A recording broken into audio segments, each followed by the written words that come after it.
So ayan mga boss, so magkakabit tayo ng lavatory dito. So i-layout natin muna, kunin natin center tsaka yung height na standard.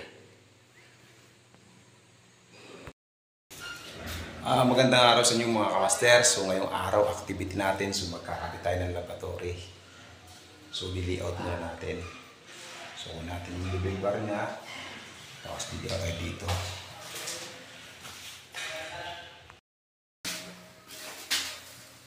At pagkatapos natin na i-layout mga idol, mga kamaster, so mayroon na tayong layout. So sinenter natin, tapos yung sukat ng butas ng lababo, so nilayout natin dito para palagparin na tayo, malaman natin na sakto-sakto sa butas. So mga kamaster, nakapag-layout tayo, so mamaya mabarinahin naman natin para may kabit natin lababo. Okay, sige mga master, so hanggang dito na lang, update na lang kayo sa mangyayari. Maraming salamat nga pala sa May Tirada Channel.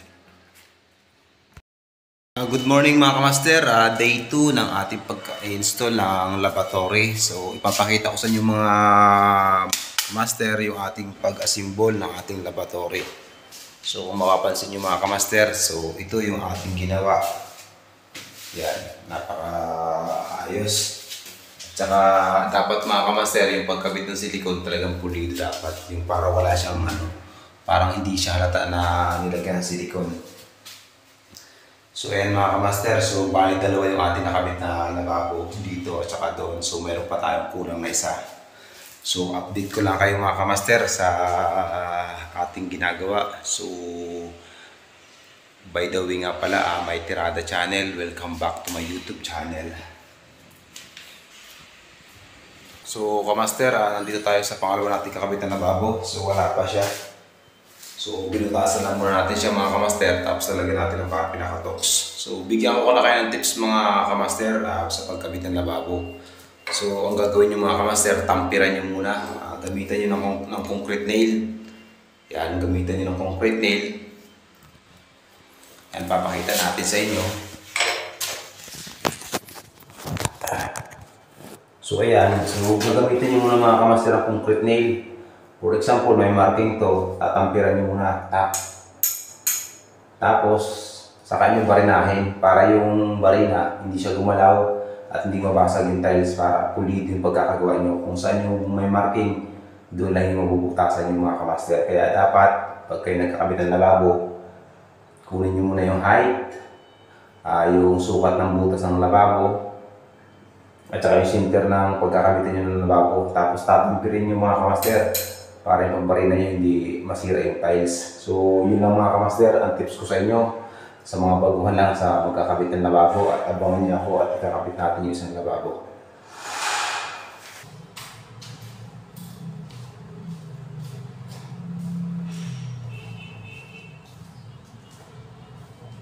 Bali ito kamaster, ito ating kakabit na lababo. So buksan lang natin para malagyan natin ng tox yung ating butas kanina. Master, ikakabit na natin yung ating tox. So ito, kakabit natin.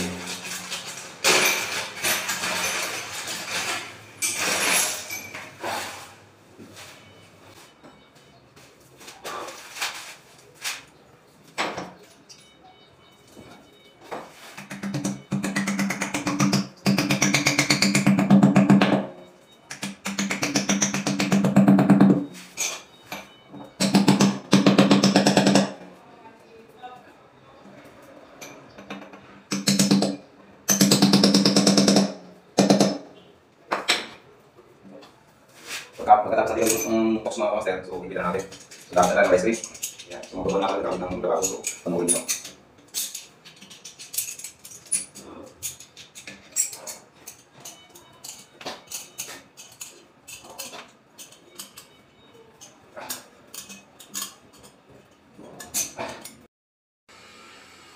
So ayan mga kamaster, naikabit na natin yung tox. So sunod na naman nakikabit natin itong lababo. So ito, kakabit naman natin yan. So lalagyan mo natin ng silicone para maganda yung kapit at matibay. So yan mga kamaster, nakabit na natin yung tox kanina. So bago pa nakabit ng lababo, so lagyan nyo muna silicone mga kamaster. Para sa akin lang to, pero di ko alam kung ano yung discard nyo. Pero para sa akin, lagyan natin silicone para mas matibay at mas quality yung ating pagtatrabuhan.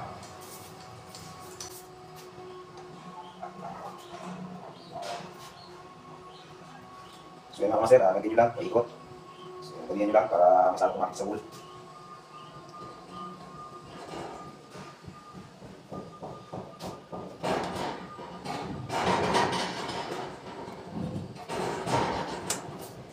Lalagyan na natin ng silicone. Yan, kung mapansin nyo, para mas lalong matibay, mas maganda, mas quality yung ating pagkakabit. So ngayon mga kamaster, pagkatapos natin lagyan ng silicone, so ikakabit natin doon. Dito na natin yung ikakabit. Yan, dito na natin yung ikakabit.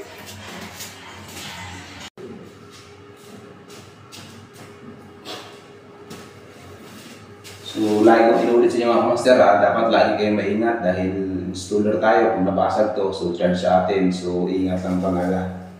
So, yan mga kamaster. Ikakabit ko na. Yan, so, ingat lang talaga mga kamaster.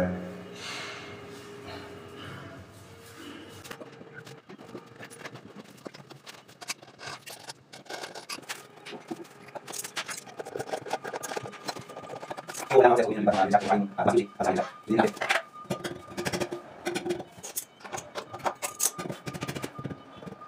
So, ano na level mga kamaster? So, higpitan na natin.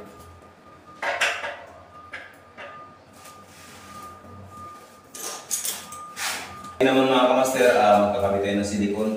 Kailangan pulido at maganda ang pagkakagawa dapat. So, parang bibili ng mga kamaster, magkakabit ng silicone. May agad dapat.